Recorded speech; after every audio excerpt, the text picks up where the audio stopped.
Welcome back to the deep dive. We grab your sources, strip out the noise, and basically try to hand you the keys to understanding complex stuff. Today we're doing something a bit different, almost like a economic archaeology. We're digging into the nitty-gritty infrastructure that actually powers massive growth in global business hubs. Specifically, we're zooming in on the Dubai Multi-Commodity Center, the DMCC business district. But this isn't about the usual regulations or trade history, not really. It's more a forensic look at how they're fueling some seriously explosive growth. And crucially, why that success seems to hinge so much on these specialized, flexible office solutions rather than, old school long leases. We're talking scaling up smoothly. Yeah, smoothly or frictionless. Yeah. That's absolutely the key idea here. So our mission today is pretty focused. We're looking at the German Radio and Business Center, GABC, and their recent big expansion. We really need to unpack why offering these luxury serviced offices isn't just some add-on. It's actually a core strategic move. It directly enables the DMCC's huge ambition, attracting a record number of international businesses. This infrastructure was like the operational lubricant needed for global companies to get started there. Right, and we need to look at this model practically. Why should you, maybe listening as an entrepreneur or someone in corporate strategy, even care? Well, because solutions like GBCs seem to offer these flexible, cost-efficient, but still high-quality launch pads.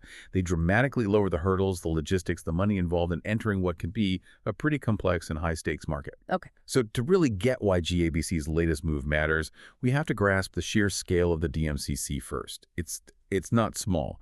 The executive chairman himself said the DMCC keeps growing its base, and that base is already, what was the number? Something staggering. 23,000 member companies. Wow. 23,000. Yeah. And that number, 23,000, it forces you to ask, how on earth does any place manage that kind of constant intake? How do you provide the actual functional infrastructure for so many different kinds of businesses? A huge part of the DMCC's success is obviously its free zone status. For anyone listening who isn't familiar, that model is the foundation. It lets foreign companies have 100% ownership, offers major tax breaks, and operates under its own set of rules. That makes it way more attractive than setting up on the mainland UAE for many international firms.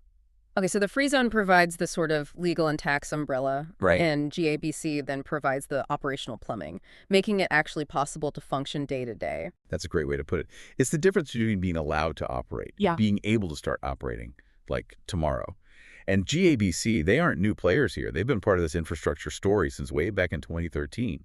They've really supported the DMCC's whole evolution, from being quite specialized to now being this, well, it's undeniably a proper global hub. Yeah. Covers everything from commodities to tech.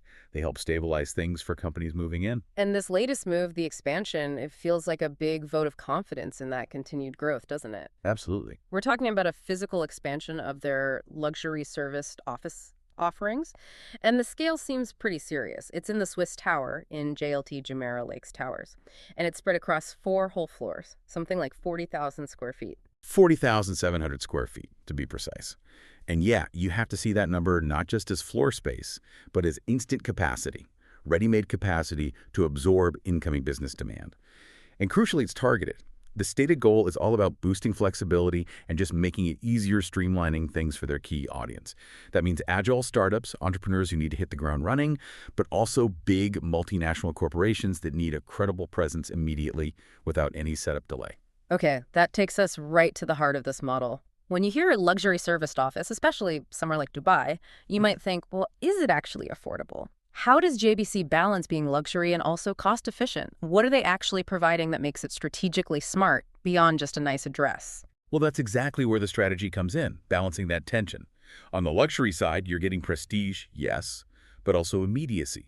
Think fully furnished, high-spec offices, secure IT already running, polished co-working areas if needed, and options ranging from, say, a single-person executive suite perfect for a regional head arriving next week, right up to larger open-plan spaces tailored for a team. You get instant quality and credibility. Okay, that makes sense for the luxury part. But the cost efficiency, in a prime spot like JLT, where does that come from? It's all about the CapEx versus OpEx trade-off, capital expenditure versus operational expenditure. And that is incredibly attractive for any company entering a new market. Think about it. If a company signed a standard, say, 5-year lease for an empty office shell in JLT, they'd be looking at huge upfront costs. Millions, potentially. For fitting it out, furniture, setting up all the IT, hiring facilities staff. Exactly, all that massive capital spending.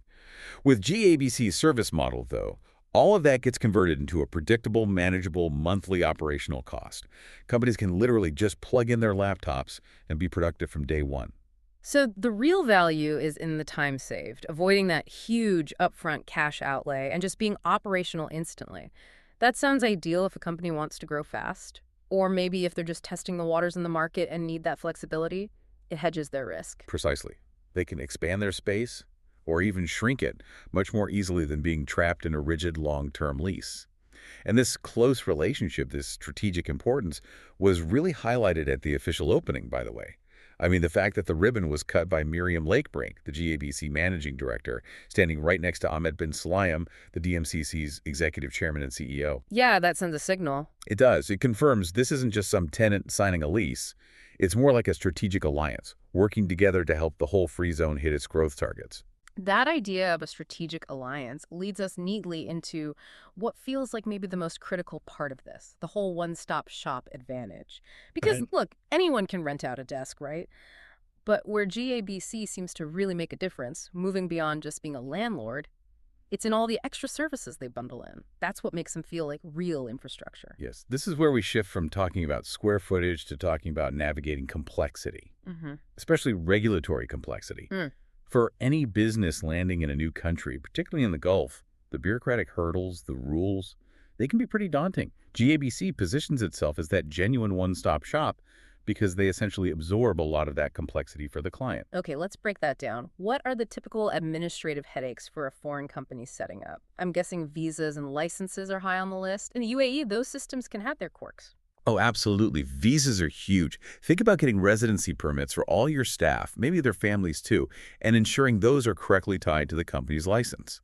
Then there's just keeping up with local labor laws, which can change, making sure you're compliant. If a foreign company tries to manage all that from afar, well, the risk of mistakes, delays, even fines is really high. So GABC steps in. They offer specific help with visas, insurance processing, getting the initial business license, handling renewals, assisting with legal documents, even coordinating essential auditing services. Wow, so they're basically taking what could be, I don't know, 6 months of administrative hassle and turning it into more of a managed process for the client. That's the goal. That sounds like a massive competitive edge when you're trying to attract international businesses and investment. It really is. That level of, Gonna- let's call it operational certainty. That's a huge part of the premium service they're selling. It means a leadership team can land in Dubai and almost immediately focus entirely on their actual business sales, product development, whatever it is, instead of getting bogged down chasing government approvals or trying to sort out IT. And it seems this isn't just something they claim to do well. The DMCC itself recognizes it. You mentioned their track record. 5 consecutive wins at the DMCC Business Consultant Awards. Yes, 5 in a row. That sounds pretty unprecedented. It suggests their ability to, as you said, minimize friction for clients is genuinely seen as best in class within the whole free zone system. Exactly. The awards are solid proof that their model works. It maximizes how fast a new company can get fully up and running, legally compliant, and just operational. It shows their system is really fine-tuned for the specific DMCC environment. Okay, so now let's connect the dots. We have this local expansion, more physical space in JLT. How does that fit into the bigger picture, the DMCC's wider international strategy? Because this isn't just about building offices in Dubai, is it? They're actively trying to channel businesses from specific regions, like Europe. That's right. The DMCC is very strategic about building pipelines. To tap into the huge European market, especially Germany, they set up a representative office right there in Dusseldorf back in 2018. And choosing Germany wasn't random, of course. It's Europe's industrial heartland, known for engineering, manufacturing, a key target market. And who runs that office? Is it DACC staff directly? No, and this is interesting. It's managed by a group called German Arabian Advisory. Ah, okay. So that creates this essential local bridge. They act on the ground in Germany, providing guidance, market insights, helping German businesses understand the opportunity in Dubai before they even commit. They're warming up the leads, essentially. Right. So you've got this seamless flow they're trying to create. It's quite clever. The advisory team in Dusseldorf educates the German SME or multinational, smooths the path, makes the decision to enter the DMCC ecosystem easier. And then, the moment they're ready, GABC's newly expanded offices in the Swiss Tower are there waiting. ready to absorb them instantly and handle all that operational setup we just talked about. Exactly. The whole thing is designed to be coordinated. The German office simplifies the entry from Europe, and GABC in Dubai lets those companies hit the ground running, leverage the DMCC as their regional base without delay or bureaucratic shock. Right. It really shows the support structure starts thousands of miles away, long before a company even needs a physical desk. It's a really good example of practical trade enablement. So, as we start to wrap this up, what's the big takeaway here for you, the listener, thinking about the future of these global business hubs? It seems to be that the success of a place growing as fast as the DMCC, remember 23,000 companies and counting, absolutely depends on having this incredibly adaptable and supportive infrastructure, both physical and administrative. And that's precisely the model that GABC, with its luxury serviced offices, is providing. Yeah, I think that's right. This expansion, it's much more than just adding square footage. It's really a statement about providing that complete package. Regulatory certainty, physical space, and operational support, all wrapped up together. In a global market that's complex and fast-moving, minimizing that friction, maximizing the speed to market, that's the real value proposition. That's what keeps those 23,000 companies ticking over efficiently and presumably attracts the next wave. Absolutely. Which leaves us with a final thought to chew on, something sparked by the material itself. We've seen how successful that Dusseldorf office seems to be in funneling European, particularly German, business towards Dubai. It simplifies things. So the question is, which other major international markets, maybe somewhere like China, or a key hub in North America, might the DMCC target next for similar strategic advisory links? And if they do that, what kind of immediate pressure would that put on flexible infrastructure providers like GOBC to scale up even more rapidly? It seems this chase for operational certainty, for frictionless entry, it really never stops. That's a fascinating question. Definitely a trend to watch. Indeed. Until next time on The Deep Dive, keep digging deeper.